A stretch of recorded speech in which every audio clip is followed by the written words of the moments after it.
Мынау қазақтың қошеметі саған соғылып жатыр. Шерхан, көргеніме қуаныштымын. Реал Мадридтан өліп жеңілгендер құтты болсын.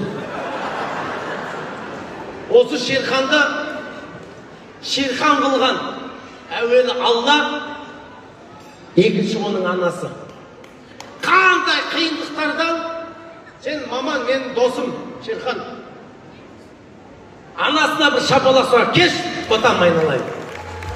Шерханның анасы.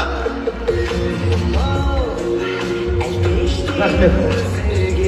Рахмет. Сен бұл қазір тиктокта хит болып отырсың. Шерханның мамасы жап-жас екен. Шерхан нешедесің? 18.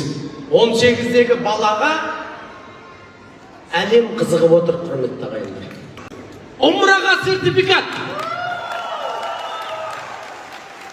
لبيك اللهم لبيك لبيك لا شريك لك لبيك. Шерханды мынау лайынан өсіріп, әлемге танытқан әр жігіттің артында әйел тұрады деген ол қатын емес, ол анасы, құрметті ағайындар. Міне анасына бір шапалақ соқпайық. Шерхан құтты болсын, айналайын.